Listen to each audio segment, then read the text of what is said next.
마무리 1시간 더 말씀을 나눕니다. 두 번의 그 시간을 걸쳐서 마무리를 다 못해서 잠깐만 처녀의 표적에 대한 말씀을 잠깐만 더 나누고 나서 23절에서부터 24절 그 두 절 나오는 말씀을 잠깐 이제 1시간 나누도록 하겠습니다. 우선 이 창기의 행동을 한 것에 대해서 21절 하반부에 나왔었죠. 그 아버지의 집에서 처녀가 다른 남자에게 피난편이 되게 해놓고 나서 속이고 지금 참 남편에게 시집을 간 경우는 그 여자를 공개 재판을 해가지고 돌로 쳐 죽여라 그랬잖아요. 이것은 예수님이 이 세상에 오셔서 양다리 걸치는 신앙을 가진 여자의 경우를 말하는 것이죠. 유대교의 교리에 그 영혼이 더럽혀져 있으면서 그걸 깨끗이 씻어내지 않고 예수님을 또 새 남편으로 맞은 거예요. 그런데 예수님은 그걸 다 안다는 것이죠. 뭐 사람이야 그 옛날에 그 여자가 창녀 노릇을 했는지 뭔지 사람이야 그 어떻게 알아. 육신의 일이라면. 그런데 더 멋있게 이제 속이니까 그냥 깨끗한 여자인 것처럼 뭐 모르죠. 인간 세상에서. 그러나 하나님은 못 속인다 이제 그 말이지. 쉽게 얘기하자면 원래 이 창녀의 행동이라는 용어, 이 자나라고 하는 히브리어 이 용어는 순수하게 여자가 간음을 한 경우를 일컫는 원래의 그 뜻은 그런 뜻이었었어요. 그런데 이제 가나안 땅에 들어가서 정착을 한 이후에는 여자가 돈을 벌기 위해서 직업적으로 몸을 파는 매춘 행위를 의미하는 말로 이 용어의 사용 용도가 바꿔졌어요. 처음에는 매춘 돈 받고 몸 파는 그런 용어가 아니었었어요. 그냥 뭐 여자가 두 남자를 섬기고 이제 그렇게 되는 경우를 말하는 용어죠. 원래는 순수하게 자나라는 용어가. 그런데 이스라엘의 이런 용어가 바꿔진 것은 교회 생활에서 성도들이 영적 간음 행위와 우상 숭배를 가리키는 용어를 상징하는 말인 거예요. 그러니까 이것은 영적 간음 행위다 그러면 사람들이 뭐 돌부처한테 가서 뭐 예배당에 다니면서 저 부처님한테 가서 뭐 절을 했대라든지 뭐 절집에 갔대 뭐 저 점치는 집에도 갔대더만 뭐 그런 얘기가 아니고 신자들이 율법 관념이 깊은 기독교계의 어떤 목회자에게 가서 말씀을 아무 분별 없이 무조건 받아들이는 거예요. 이 말을 해도 하면 저 말을 해도 하면 그 말은 그게 그 태가 이제 영혼이 말도 못하게 더럽혀지는 것이다 그런 말이야. 뭐를 가르침을 받을 때는 받을 거는 받고 보일 건 보일 줄 알아야지요. 20세 이상 됐으면 분별력이 스스로 있어야 되잖아요 이 말이야. 시집갈 나이가 됐으면 아기 때 같으면야 분별을 못하니까 그렇지만 20세 이상의 처녀가 돼가지고서도 그걸 분별을 못하면 안 되는 거죠. 그래서 이런 경우 계시록에 나오는 많은 물이 앉은 큰 창녀, 큰 음녀 이렇게 번역을 했는데 원래 창녀라는 말이 아니고 원래는 그냥 순수하게 음녀예요. 음녀인데 가나안 땅에 가나안 여자들이 돈 받고서 몸을 파는 히브리인 여자 중에는 그런 게 없었었어. 그런 걸 알도 못했어 히브리인들은. 그런데 가나안 여자들이 이제 그런 것이 있었기 때문에 거기에 물들게 된 것이죠 이스라엘 백성들이. 그 후로부터는 이 자나라는 원래의 순수한 여자가 어떤 자기 남편 외에 다른 남자와 행음을 했다 그런 용어였었는데 이것이 돈을 벌기 위해서 몸을 파는 행위를 의미하는 용어로 바꿔져 버렸단 말이야. 자, 이제 이게 계시록 17장, 18장에 나오는 많은 물 위에 앉은 큰 음녀다라고 이렇게 결론이 나왔는데, 그러면 큰 음녀라는 것이 뭐냐? 이것은 영적 간음 행위를 하는 경우를 의미하는 말이기 때문에 기독교계의 신학 교리들, 이 목사가 이 말하면은 그것도 하면, 저 목사가 저 말하면 그것도 하면, 그냥 그냥 세상 사람이 또 무슨 얘기면 그것도 하면, 그러면 이것이 그 영혼이 말도 못하게 더럽혀지는 일이다 이 말이에요. 그 땅을 더럽히는 행위로 본 거예요. 그래서 신자들이 목회자의 종이 되는 경우, 그리스도의 종이 돼야 되는데 사람의 종이 되는 경우, 그런 경우는 그게 바로 사람을 우상으로 섬긴다 이거예요. 짐승이잖아, 짐승. 그 음녀의 7머리, 머리라는 건 남편이라는 말인 건데, 큰 음녀는 7머리를 섬기고 있잖아. 주님의 교회는 한 머리에 한 몸인 것이지, 몸은 하나인데 머리가 7이다 보면 인간적으로 말하면 얼마나 더러운 여자야 이 여자가. 그런 것은 다 영적 상징이다. 그래서 사람의 종이 되는 것을 우상 숭배한다 라고 말하는 거예요. 창조의 행동이다 라는 것은 사람의 종이 되었다 라는 뜻인 거예요. 자, 모세율법에서 여자가 이처럼 합법적인 남편 이외의 남자와 불법적으로 성관계를 가진 여자는 반드시 죽이도록 규정하고 있는데, 이런 규례는 구속받은 성도들이 하나님 앞에서 신앙의 순결을 지키지 못하면 그리스도의 심판대에서 영적 죽임을 당하게 될 것임을 교훈하고 있는 말씀입니다. 그러니까 주님이 오셔서 창세로부터 감추인 천국의 비밀 말씀을 가르치면, 그 말씀을 받아들이려면 유대교인들의 모세의 율법 제도에 관한 가르침에 대해서 시승을 받아야 된다 이거예요. 기독교의 규례가 이러니 기독교에서는 다 그렇게 하느니, 기독교에서 그렇게 하거나 말거나 하나님의 나라의 법도에 맞지 않으면 버려야 되는 거 아니야. 그래서 정결케 되어진 여자가 주님의 배필이 될 수 있다, 이제 그런 말이에요. 영적인 표현이요. 그러니까 그 다음에 악을 제할지니라는 이스라엘 남자와 여자에게 육체의 순결을 중요하게 하는 이런 목적은 정신적 영적 순결을 유지하게 하려는 뜻이다. 하나님의 나라라는 건 정신세계를 말하는 것이죠. 영적 나라다 그러지만 그 말은 사실은 예수님의 영과 예수님의 정신세계를 말하는 것이단 말이에요. 천국이라는 말은 그런 것이지, 무슨 천국이라는 데가 뭐 물질적으로 뭐 어디 뭐 비행기 타고 어디 지구 밖으로 어디 가면 천국이 있다 이런 말이 아니거든. 이건 전부 마귀의 정신을 받아들이면 마귀 나라 사람인 것이고, 그 마귀 나라라면 세상 나라인 것이고, 세상에서 부름받아 나와가지고 주님의 나라로 간다라는 말은 예수님의 정신세계 안으로 간다 그 말이에요. 아담의 정신세계를 떠나서 그리스도의 정신세계로 가는 것을 말하는 거예요. 정신세계를 말하는 거예요, 전부 신앙이라는 건. 이것은 절대 죽음이 없단 말이에요. 육신은 어디 있든지 죽게 돼 있죠. 그러나 이 정신의 세계라는 것은, 영의 세계라는 것은 둘째 사망 불못에 던져지기 전에는 죽음이 없는 것이에요. 그리고 둘째 사망에 던져졌다고 해도 그것은 그리스도께로부터 완전히 단절되었다라는 뜻인 것이지, 죽었다라는 말이 그런 뜻인 것이지, 육신의 몸이 죽고 살고 그걸 말하는 게 아니에요. 육신으로 세상에 태어난 건 이미 죽은 자들이에요, 하나님 보실 때는. 그러니까 죽은 자는 죽은 자들로 장사하게 하고 너는 나를 따르라 이러시잖아요. 자, 율법에서 남녀의 혼인 및 부부간의 순결을 이렇게 중요시함으로써 하나님을 향한 영적 이스라엘 백성들인 교회의 신앙적인 순결을 요구하시는 내용이다. 구약 성경에는 육신대로 하나님을 섬겼으니까 표상적으로 문자대로 이렇게 순결을 지키는 것을 강조했지만, 이것은 표상이다 이런 말이야. 참 이스라엘이라는 것은 믿는 성도들이잖아요. 육적 이스라엘과는 또 다르잖아. 그 이제 우리가 참 유대인이다 그러잖아. 우리가 참 할례당이다 이러잖아요. 그게 유대인들이 하는 것은 전부 참 것이 아니다라는 거잖아요. 그건 표상이지 그냥.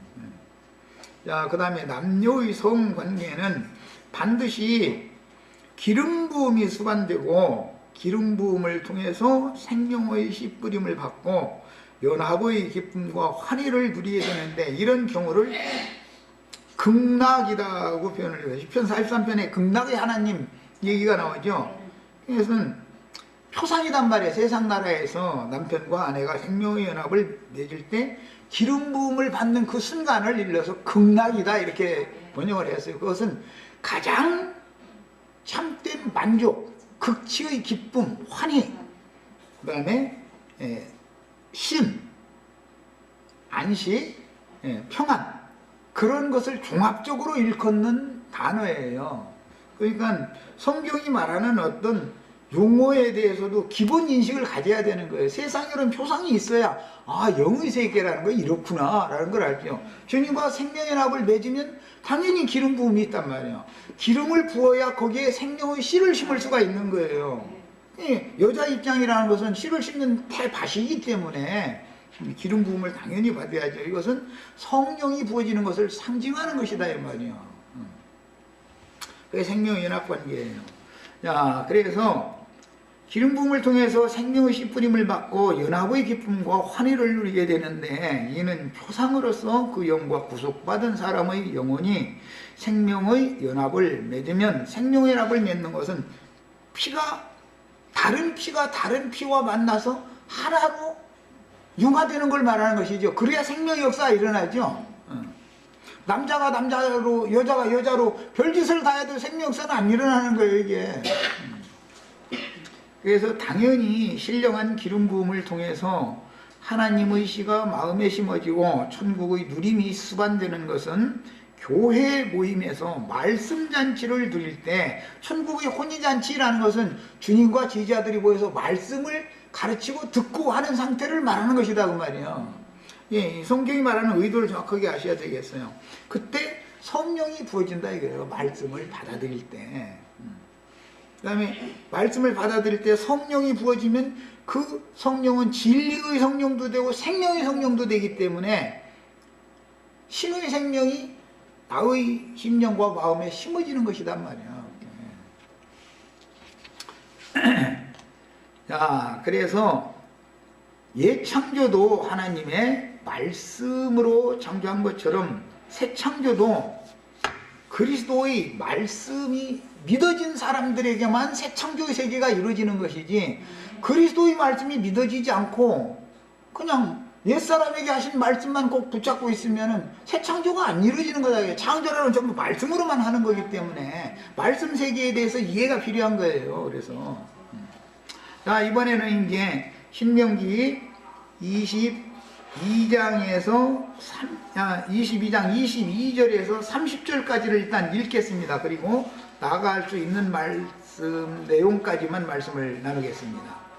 자, 성경 읽습니다. 어떤 남자가 유부녀와 동침한 것이 드러나거든. 유부녀라는 것은 유대교인들을 말하는 거예요. 유대교. 베드로의 장모가 유부녀지요. 잘 이해가면서 들으셔야 돼요. 베드로의 장모님으로 대표가 되어 이것은 유대교 전체를 말하는 거예요. 구약 경륜의 하나님의 아내를 상징하는 게 유부녀예요. 구약 백성들은.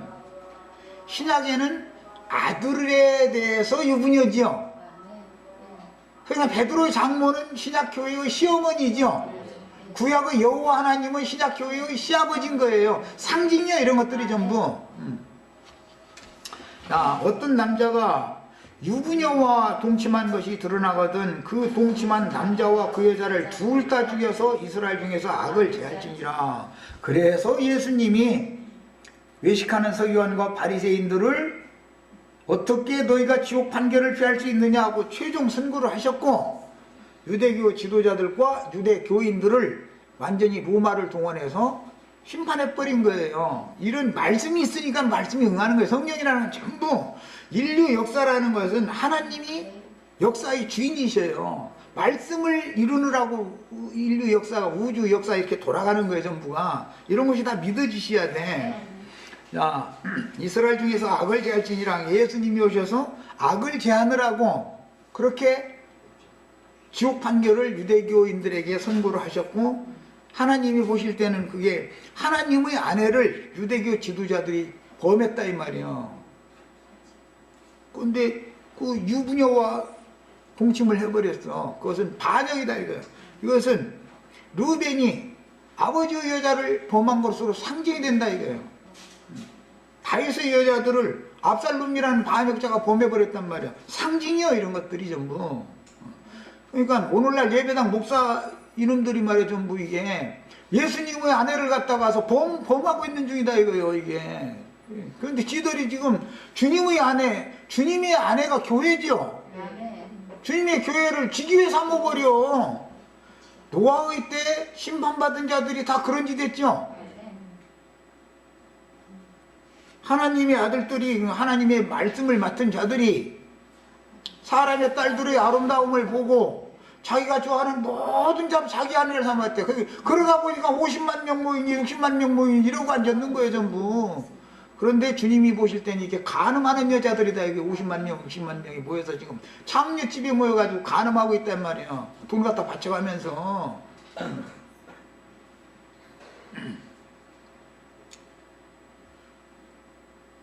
목회자들이라는 것은 그리스도께로 중매하는 중매쟁이 노릇하는 종들인 것이지 지양이 아니단 말이에요. 모든 구속받은 주님의 피로 사신 영혼들은 처녀의 표시를 가지고 있는 여자들은 주님의 것이어야 되는 것이지 어떤 인간 사람의 것이 되어져 가지고 신자들이 사람의 종노릇을 그게 바로 우상숭배다 이 말이에요. 인간 우상이 제일 무서운 거예요. 무슨 뭐 이만희 장길자만이 우상이 아니야. 큰 예배당 목사라는 게 그 사람들 그 예배당에 있는 몇몇 아주 골치 문제가 있어요. 완전히 그 사람이 우상이거든. 우리 형제 자매님들은 나도한 형제에 대해서 나는 형제 자매님들 그리스도께 중매하는 중이지 나도한 형제에 대해서는 나도한 형제 마음은 같이 망할 거야? 나도한 형제 망하면은 그 길을 혼자 가라고 그러고 나는 나대로 제 길을 가야지. 그렇지 않겠어요? 예배당 목사들은 이렇게 안 가르쳐. 다 자기 돈 만들으려고 그러고 자기 수하에 굴복시키려고 그러고 더 높고 확실한 말씀 들어가지고 그 예배당에 다른 데로 가려고 그러면은 문 7겹 10겹으로 막 울타리를 막 쳐가지고 하나도 못 나가게 만들어버려. 그러면서 자기 다 그게 그놈의 첩들이거든. 그게 영적으로 볼 때는. 그런데 사실은 그게 주님의 배필들이단 말이야. 그리스도의 것이지 어떻게 지 것이요 그게. 이런 간단한 진리 하나도 못 깨달아가지고는 엉뚱한 짓하고 앉았고 그러면 그게 뭐냐. 어떤 남자라고 했는데 그냥 좋은 말이고 어떤 놈이 유부녀와 동침한 것인데 이게 뽀록 나버렸다 그 말이야. 그러면 그놈 쳐 죽여라 이거요. 연놈을 다 죽여 둘자 그냥. 그 남자만 죽이라 한 것도 아니야. 연놈 다 죽여라. 그 남자와 여자 다 죽여라 말이야. 이랬어. 이것이 주님이 이 세상에 오셔서 하신 일이에요. 주님이 오신다라는 것은 한 면에서는 심판주로 오시는 것이고 한 면에서는 구원의 주로 오시는 거예요. 양면이 늘 있는 거예요. 이걸 생각하셔야 돼요. 자, 23절에 이제 처녀인 여자가 아까 유부녀의 경우였어요. 세상에서도 처녀를 범하는 건 조금 덜하죠. 만약에 유부녀를 범했다가는 세상에도 그놈은 감옥에 갈 수밖에 없는 거예요. 그거는 여자도 바람을 피려면 총각하고 바람을 피든지 그럴 일이지. 아니 주인이 있는 유부남하고 바람을 피면 그래도 감옥에 가야지 뭐 그거 말 것도 없죠. 세상 나라의 법도 이처럼 엄격하잖아요. 유부녀 유부남에 대해서는. 이스라엘 나라는 이런 법이 엄격했단 말이야. 아주 그만큼 남녀간의 순결을 지키는 것을 그렇게 강조했었던 거예요. 이 히브리인들이 셈족의 문화예요.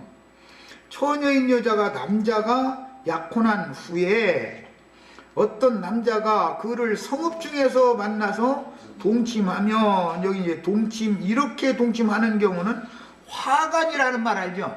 아세요? 화간. 서로 합의하에 평화할 때 쓰는 화자예요. 간을 했는데 서로가 약속하고 뜻이 맞아서 간음을 행했으면 그런 경우를 화간이라 그래요. 그리고 우리 번역에서는 그걸 통간했다 이렇게 됐죠. 르우벤과 빌하가 통간했다고 되어 있죠. 르우벤이 간간한 게 아니고 연놈이 둘이 다 맞아가지고 그 일을 벌린 거예요. 그래서 통간했다. 서로가 상통해가지고 했다 그 말이에요. 그런 게 통간하는 경우와 강간당하는 경우는 다르죠. 여자가 강간당한 경우에는 여자를 절대 벌하지 않는 거예요. 율법이 그래요. 그러나 통관을 한 경우에는 연놈을 다 죽여라 그러는 거예요.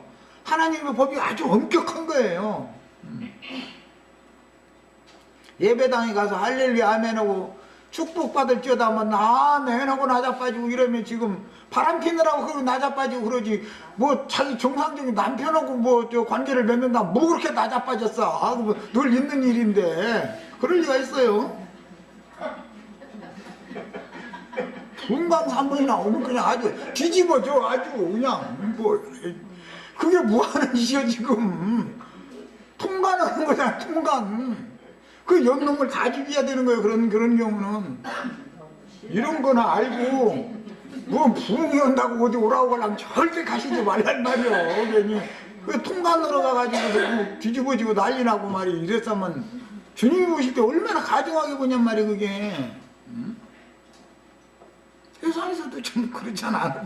참 얘기가 곤란하겠지만, 아니 자기 남편하고 뭐 이게 정상적인 생활하는 건 늘상 있는 일이고 그건 당연한 일이니까 뭐 나자빠졌다고 그랬을 필요가 없어. 그거는 그냥 막 불러면 막 아멘하고 나자빠지고 등글고 그 난리를 지금 그게 뭐 하는 거야 도대체 지금. 통관하느라고 그러는 거단 말이야 그런 경우는. 그래서 그런 경우는 여기 동침이라고 번역을 해놨지만 화간, 통관했다 이렇게 번역을 해요. 그러나 강간당하는 거는 다른 거예요. 풍광사 와서 쓸데없는 소리 했었는데 그거 다 헛소리 한단 말이야. 난 안 받아들인다. 난 그런 소리 안 받아들이겠다고 하면은 강간 안 당할 수 있는 거 아니야. 그런데 나가게 해? 못 나가게 하지. 저 미친놈들이 별 푸닥거리 다 한 다음에 축도한 다음에 축도 받고 나가야 된다고 그때까지 꼼짝 못하고 강간 나가게 만들어 놔버리는 거예요. 마음에서 거부하는데 강압적으로 힘으로 밀어붙여서 온 것은 강간한 거잖아. 그런 경우에는 사면이 있어요. 그러나 통과하는 경우에는 용서가 없다 이 말이에요. 이거는 성경이 어떤 말을 하면은 이게 무슨 말인가를 잘 이해를 하셔야 돼. 너희는 그들을 둘 다 성읍문으로 끌어내고, 그러니까 연놈을 다 죽이는 거 이거 전부. 그들을 돌로 쳐 죽일 것이니, 이런 말씀 읽어보면 되게 무섭죠. 막 죽이는 얘기만 해서 그러다니까. 주님의 말씀 선포는 돌 던지는 거예요. 그게 예수님이 유대교 지도자들이나 유대교인들에게 예루살렘 성전이나 회당에 가서 말씀을 선포하는 것은 그들에게 돌 던지는 거예요. 돌 맞아 죽기 싫으면 예수님께로 나오라 이거예요. 성전이나 회당에서 예수님께로 나와야 고쳐주는 고침을 받는 거예요. 나와야. 성전에 회당에 그냥 머물러 있으면 고침을 못 받아 절대로. 그 처녀는 성 안에 있으면서도 소리를 지르지 아니하였으며, 뭐 대표적인 게 예루살렘 성이고 사마리아 성인데, 이것은 성 안에 있었다는 건 많은 사람들이 도움을 청하면 듣고 쫓아와서 구해줄 수 있었지 않냐 지금 그 말이요. 왜 그 성에는 사탄의 사자들만 일을 하는 것이 아니라 주님의 증인들도 그 성에서 동일하게 일을 하기 때문에 도움을 요청하면 도움을 받을 수 있다 그 말이에요. 그런데 소리를 지르지 않았어. 그러면 화가 난 것이죠. 이렇게 보는 거예요. 들판에서 만약에 여자가 당했다, 그럼 그때는 그 여자를 절대 벌하지 못하게 돼 있어요. 들판에서 허들판에서 아무리 소리를 질러도 누가 와서 쫓아와서 도와줄 사람이 없는 데서 했으니까 그때는 남자만 죽여라 이제 이렇게 하는 거예요. 이스라엘 율법이라는 이렇게 엄격해요 아주. 그러니까 성에 거하는 자보다 차라리 들판에 거하는 자가 어떤 면에서는 나을 수도 있지. 구원을 받기가 더 쉽다는 말이지. 들이란 말이 광야라는 말인데, 야, 그 남자는 그 이웃의 아내를 욕보였습니다. 성경에서 그 이웃이라는 말이 나오면 예수님을 말하는 거예요. 사마리아로 내려가던 여리고로 내려가던 사마리아 사람 얘기 나오죠. 말씀 다 끝난 다음에 누가 그 이웃이냐 할 때 그 이웃은 선을 행한 사람이고 예수님 자신을 염두에 두는 말이에요. 믿는 성도들에서 영적 비유들이요, 어떤 데서는 남편으로도 나오고 어떤 데서는 왕으로도 나오고 하나님으로도 나오고 뭐 제사장으로도 나오고, 여기서는 이웃이라고 그래요. 예수님을 말하는 거예요. 그리스도는 모든 것이 다 되는 분이다. 예수님은 운동 한 가지로 고정시키면 안 된다 이거예요. 그리스도는 만유다 이거예요. 해도 되고 달도 되고 별도 되고 하여튼 공기도 되고 바람도 되고 뭐 예, 모든 게 다 되는 분이요. 예수님이 우리 영원한 거처 집도 되고 남편도 되고 왕도 되고 제사장도 되고 그리스도는 만유다 이 말이에요. 그래서 매사를 다 그리스도와 교회의 성경은 그걸 설명하느라고 이 바깥에 나타난 우주 중에 일어날 수 있는 모든 것을 지금 표상으로 지금 말하는 것이다 이거예요. 예수님의 아내를 욕보이면 되냔 말이요. 예배당 목사님들이 지금 다 그러고 있죠. 내가 가끔 그 얘기하잖아. 저 창세기 때 누구 얘기해, 출애굽기 때 누구 얘기해. 종놈이 말이요. 주인이 잠깐 어디 갈 동안 너 안주인 잘 섬겨가면서 내가 있는 것처럼 집안일 차차없이 잘 행해라 하고 청지기 종한테 예를 들어 맡기면 청지기 종은 사명을 맡았으니까 많은 집안의 종들을 다 지시해가지고서 집안일을 잘 해나가게 해야 되잖아. 그런데 이 종놈이 말이요. 엉뚱한 혹심을 품고 말이야. 안방에 가서 말이야. 엉뚱한 짓 해가지고서 안주인 만약에 범했다. 주인이 돌아오면 그 종놈 살려놔도 그 죽여야 돼. 이런 이치를 왜 모르냐 이거예요. 그런데 그놈들은 종놈들이 주님의 안에 범해놓고 나서도 저희가 또 이 세상의 영광 다 받고 나서 또 저 세상에 가면은 저희가 영광의 멸류관 또 받는데 아주 날도 놈들이죠 완전히. 그런 게 어디가 있어 도대체 세상에. 선생들이 더 형벌이 크다 그랬어. 함부로 선생으로 서지 말아라 그랬어. 응? 알지도 못하면서 선생으로 두면 그게 되겠어요. 망하면 전화만 오고 말해야지. 많은 사람들 같이 망하게 만들으니까 응? 너희가 말이야 다 선생 되는 거 힘쓰지 말아라 말이야.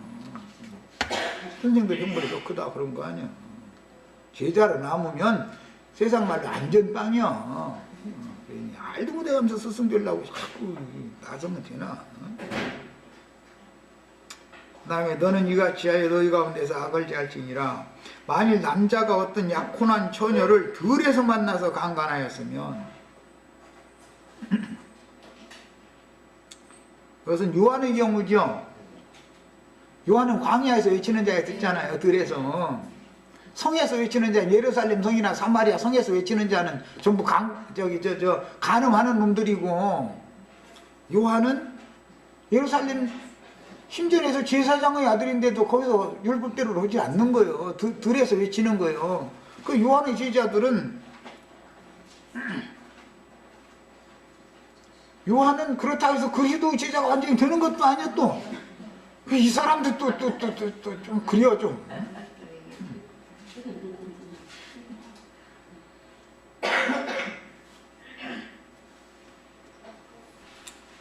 들에서 만나서 강간했으면 그 강간한 남자만 죽여라 그랬어요. 여자는 뭘 모르고 힘이 없으니까 연약한 거예요. 믿음이 너무. 그러니까 분별력이 없는 것이죠. 그때는 남자만 죽여라. 공학선생들은 그래서 천명이 차기가지고 성 밖에 쫓겨나는 거예요. 죽으며 그게 이스라엘 나라에서 아시리아냐 바벨론으로 쫓겨나면 그게 죽은 거예요. 하나님이 오실 때는 약속의 땅에서 쫓겨나는 것은 새하늘과 새 땅에서 끊어져 나갔다라는 뜻이기 때문에 그렇다 해가지고 영원히 죽는 게 아니고 이제 회복이 될 수가 있죠. 문제는 그런 경우는 이 여자가 힘이 약하기 때문에 너무 약하니까 남자한테 힘으로 빌려서 그러고 소리를 질러 두들 빨리 대고 누가 도와줄 사람이 있어? 그러니까는 그런 경우에는 남자만 죽여라 이제 그랬어요. 그래서 요한의 제자였던 베드로와 뭐 야고보와 요한과 뭐 안드레 등등 이런 사람들이 원래 요한의 제자였잖아. 그게 주님의 제자로 온 거 아니에요. 그 여자 살려둔 거예요. 그래서 요한은 천국에 가까이 가까이만 하지만 천국 안에 들어가지는 못했죠. 그냥 일시적으로 죽은 거예요. 그게 상징이요 이것이 다. 처녀에게는 아무것도 행하지 말 것은 처녀에게는 죽일 죄가 없습니다. 힘없어서 당한 건데 뭐 그거 어떻게 했냐 그 말이죠. 이 일은 사람이 일어나 그 이웃을 쳐 죽인 것과 같은 것이다 그랬어요. 자, 들판에서 힘없는 여자를 만나서 강간을 한 것은 그 이웃을 쳐서 죽인 것과 똑같이 본다고 해요. 자, 그러면 여자의 순결성이라는 것은 생명이죠. 그렇게 보잖아요. 이웃을 쳐 죽인 것으로 여자를 처녀성을 뺏은 것은 그 여자를 죽인 거예요. 그게 이렇게 보는 거예요. 히브리인들의 관념이요. 우리 내 나이 또래 되고 우리 어머니 세대들은 몸을 더럽히면은 그냥 죽는 게 낫다고 철두철미하게 교육을 받았어요. 그런데 뭐 지금은 그런 얘기하면은 완전 고리타분한 옛날 우랭이 담배 피던 시절 얘기는 한다 해서 자꾸 이렇게 나오면 시대가 지금 이게 악해져서 그런 것이지 원래 하나님이 정한 대로 살아야 맞는 거예요. 원래. 그래서 옛날 어른들은 유행가를 불러도 여자는 정조, 남자는 뭐라고 했는데? 남자는 배짱, 남자는 배짱, 여자는 정조, 뭐 이런 말이 유행했었어. 그런데 지금은 그런 소리 하면 미친놈이라고 해버려.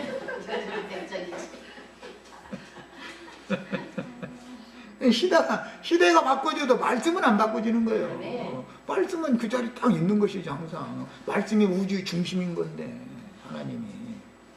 이스라엘 여자의 순결성은 곧 그녀의 생명과 동일시되는 것은 교회가 신앙의 정조를 지키는 것은 곧 생명을 지키는 것과 동일하다고 히브리인들은 본다고 말이에요. 일단 혼인했던 여자가 어디 출타 중에 어떻게 해서 강간을 당했다 그러면은 그 강간을 당할 때 더러움을 수치를 당하느니 죽는다 해가지고 원래 그 단도를 여자들은 어디 지니고 다녔었어요 몸에. 그래서 그냥 자기 스스로 이 맥을 끊어가지고 이제 자결을 하든지 그게 안 되면 혀를 끊는 거예요. 자기 이빨로 물어서 혀를 끊어서 그냥 죽는다는 거예요. 그만큼 순결성을 지키는 걸 중요하게 여겼어요. 이것이 정상적인 거예요. 사람은 이래야 되는 거예요. 그런 것은 세상이 이렇게 히브리인들이 이런 그 규례를 지켰었던 것은 영적으로 예수의 피로 사신 교회라는 것은 진리의 순결성을 반드시 지켜야 된다 이 말이에요. 이걸 상징하는 거예요. 그래서 정절이 있는 여자만 14만 4천, 시온산에 어린 양이 서 계시고 어린 양 앞에 올라간 14만 4천만 거룩한 성 세르살렘에 들어가는 권세를 준다는 거잖아. 그러니까 또 그것도 또 이만희는 또 저한테 모이면 14만 4천 신부가 되고 또 뭐 장길자는 또 아니 여자가 또 어떻게 신부 삼으려고 그래. 또 여자가 여자로 개지랄을 다 흔들 생명 역사가 일어나나. 그 말좀 깎아내는 거 하여튼 세상 사람들이 어떻게 이렇게 어리석은지 모르겠어. 남자가 처녀를 들에서 만난 까닭에 그 약혼한 처녀가 소리질러도 구원할 자가 없었습니다. 그렇기 때문에 그 처녀에게는 죽일 죄가 없으니까 손을 대지 말아라 그런 거예요. 이것은 요한의 제자들은 구원을 받잖아요. 요한은 천국에 못 들어갔어요. 그때 당시는 천국 밖에 사람이었으니까.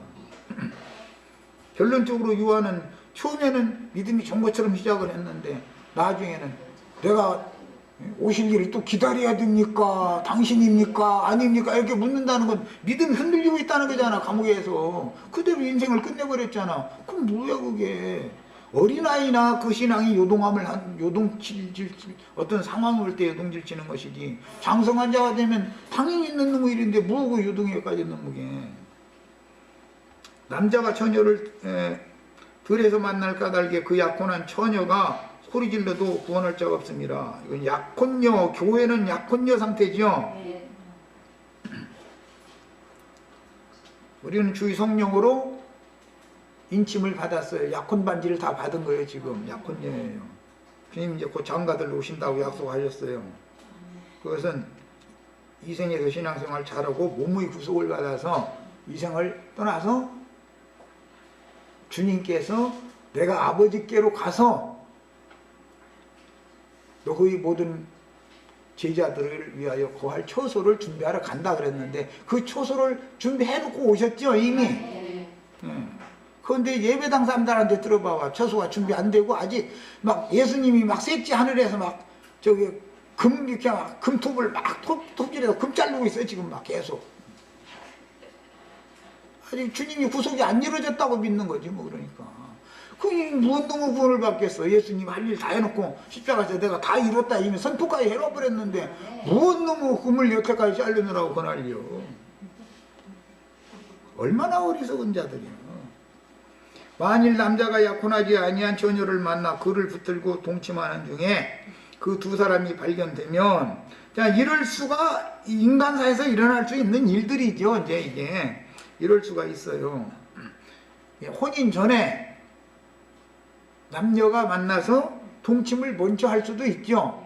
말하자면 이런 경우는 뭐라 급행열차 탔다고 그러지 요즘 말로. 그거 뭐라고 하던데. 에? 속도 위반이야. 속도 위반. 속도 위반했다고. 속도 위반할 수도 있죠. 이제 그런 경우도 성경에 나와 있어 이렇게. 그런 중에 사람의 눈에 띄었어. 그러면 그 동침한 남자는 그 처녀의 아버지에게 은 50세겔을 주고, 100세겔이 아니라 이것은 처녀의 몸값이니까 몸값을 정식으로 주고 그 처녀를 아내로 데려오는 거예요. 야, 일단 순결을 누구에게 바쳤으면 이미 그의 것이기 때문에 정상적으로 처녀 총각이 만난 것과 똑같이 취급을 해준다 그 말이에요.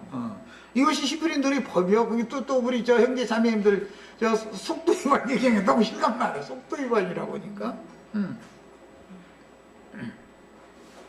그가 그 처녀를 욕보였은즉 평생에 그를 버리지 못하리라. 남자는 처녀의 순결성을 이렇게 지켜줘야 된다 그런 말이고, 남자의 시댁에서 아무리 그 처녀가 마음에 안 들어도 순결성을 버려놨다라는 것을 남자가 가서 저희 집에 가서 부모님한테 말씀을 드리면 그 부모님은 예물을 가지고 처녀 때 부모님한테 가서 무릎 딱 꿇고 가서 우리 아들 놈이 지금 뭐 정말 내가 교육을 잘못 가르쳐 놔가지고 이렇게 일을 저지른 것 같은데 노여움을 푸시고 우리 집으로 보내주시면은 내가 정말로 내 딸처럼 잘 돌보겠다고 이렇게 해서 사정해야 돼. 친정아버지한테 가서.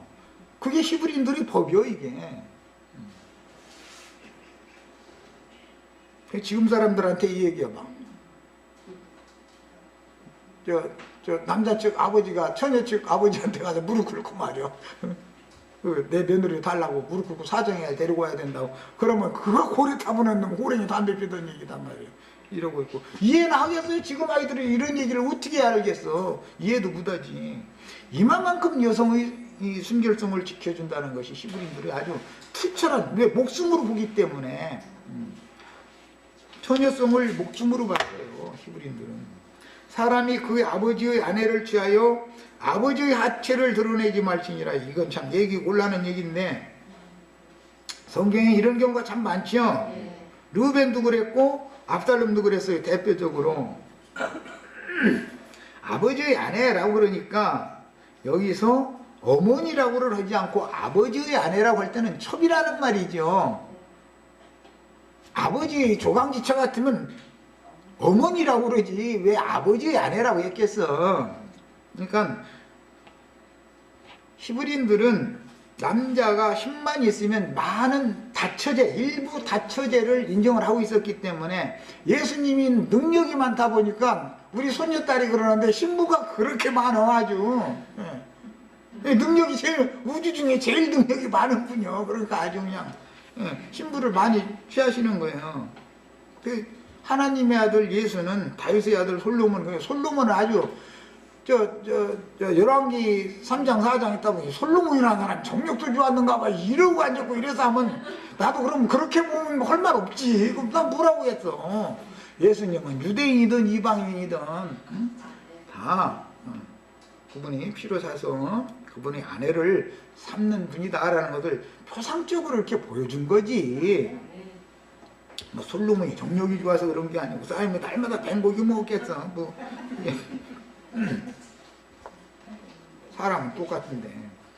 야, 사람이 그 아버지의 아내를 취하여 이것은 첩을 말하는 거예요. 이 사람의 어머니를 말하는 게 아니에요. 그 친어머니를 범하는 놈은 그건 짐승만도 뭐야. 짐승도 그런 짓은 안 해. 이건.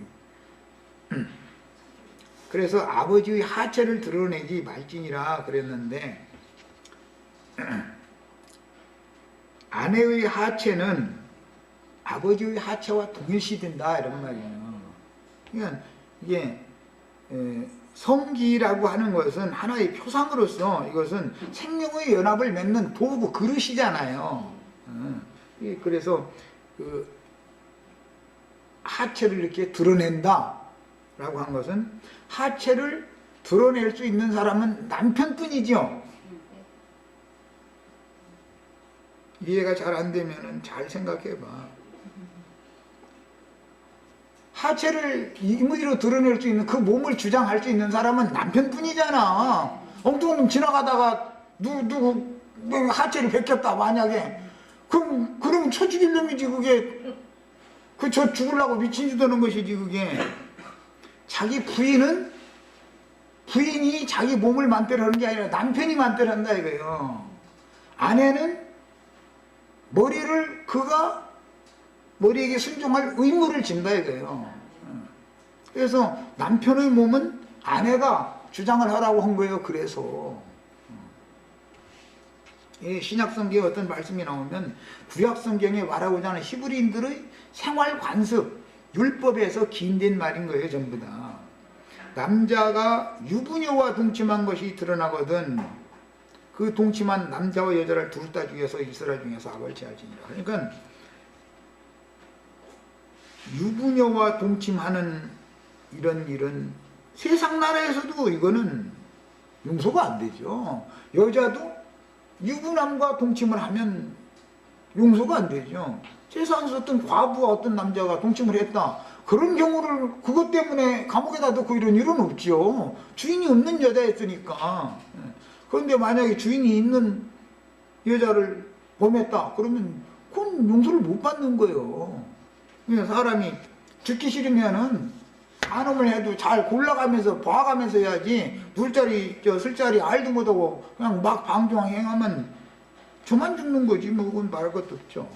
인간 나라의 법을 봐도 그런데, 더구나 주님께서 피로 사신 영혼들을 모아서 교회를 세우게 하시고 목회를 하게 목회자로 세워놓으셨으면 이런 진리 정도는 알고서 말씀을 가르쳐야 된단 말이에요. 성도들이라는 것은, 약물이라는 것은 주님의 것이지 목회자의 것이 아닌 거예요. 목회자는 약물이를 책임질 수 있는, 먼 날에 잠시 가서 볼일 보러 갔다가 다시 오실 때까지 그 집안을 잘 맡아서 충성되고 지혜로운 종으로 사명을 수행하라고 맡긴 것이지, 지가 그 집안의 머리가 아니단 말이에요. 지가 주인이 아니단 말이에요.